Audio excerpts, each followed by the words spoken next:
दोस्तों, मैं एस्ट्रोलॉजर श्वेताम्बरा और गंगा दर्शन को आई थी। तो मैंने बहुत लोगों से कहते सुना है जो मेरे पास आते हैं कि नियति जो लिखा है उसे बदला नहीं जा सकता है। तो महाभारत के वन पर्व खंड की एक कहानी याद आई जो शिशुपाल वध के नाम से जानी जाती है।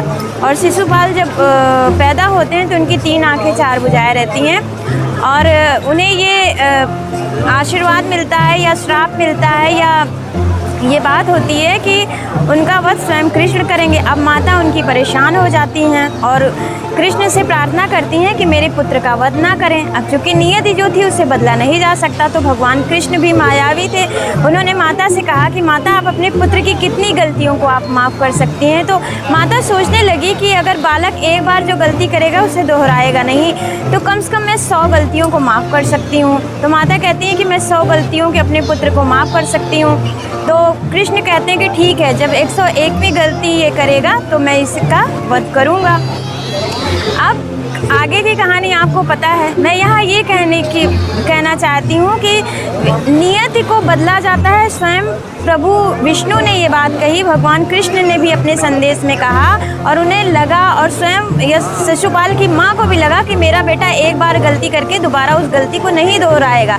लेकिन आज के परिप्रेक्ष्य में मैं ये बात कर रही हूँ कि व्यक्ति गलती करता है और जब वो दंडित नहीं होता है या हम ऐसे पुण्य वाले काम नहीं करते हैं, पाप वाले करते हैं, तो बहुत लोग मुझसे करते हैं कि मैंने तो गलत किया, मेरे साथ तो ईश्वर ने कुछ गलत नहीं किया। तो मुझे लगता है प्रारब्ध आपका था, पर पाप का घड़ा तो कभी ना कभी भरेगा, तो सज़ा तो मिलेगी। तो इसलिए मैं सभी माता पिता से कहना चाहती हूँ कि अपने बच्चों को अच्छे संस्कार दीजिए, उनकी गलतियों पर पर्दा ना डालिए। व्यक्ति का अपना ही कर्म है जो उसे भोगना पड़ेगा, चाहे वो शुभ हो या अशुभ हो। तो भगवान को मत ये कहिए कि वो मेरा कुछ नहीं कर सकते हैं। मैं ये बात यहाँ पर इसलिए सुनाने आई हूँ कि 30 अप्रैल को स्वयं न्याय के देवता शनि ट्रांजिट कर रहे हैं कुंभ राशि में और ये 30 साल बाद कर रहे हैं और 100 साल बाद एक महायोग बन रहा है। अप्रैल माह में 5 शनिवार शनिश्चरी अमावस्या रहेगी। 30 अप्रैल को शनि ट्रांजिट करने के बाद जो शनि अमावस्या आएगी, शनिश्चरी अमावस्या, और सूर्य ग्रहण भी रहेगा। चूँकि ये भारत में नहीं रहेगा, उत्तरी और दक्षिणी अमेरिका, अटलांटिक और प्रशांत महासागर में दिखाई दिया जाएगा, इसलिए हमारे यहाँ धर्म के रूप में नहीं देखा जाएगा। लेकिन मेरा मानना है कि अगर ग्रह नक्षत्र पूरे ब्रह्मांड में एक ही हैं और कहीं ना कहीं उन्हें समस्या है तो हम सब पर भी तो समस्या होगी।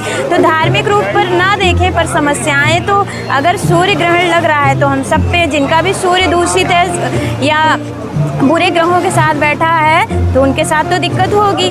तो मैं यही कहना चाहती हूँ कि इस शनिश्चरी अमावस्या, चूँकि कुंभ राशि में शनि ट्रांजिट कर रहा है 30 साल बाद, तो कर्क राशि और वृश्चिक राशि पे ढैया चलने लगेगी। मकर, कुंभ, मीन पर 7.5 चलेगी।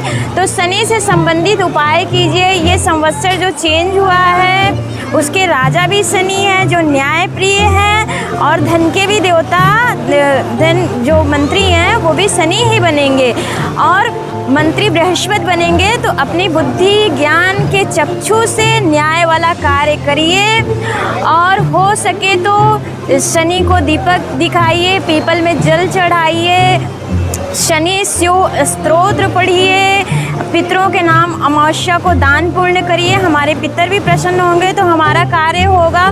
साथ ही छाता, काले वस्त्र, चप्पल, इन सब का भी दान करिए। काले तिल को जल में मिला के शिव का अभिषेक करिए और ऐसे ढेर सारे उपाय मैं आपको अपने YouTube चैनल पर दिखाऊंगी और उसे देखिए, अपनी कुंडली का विश्लेषण भी कराइए।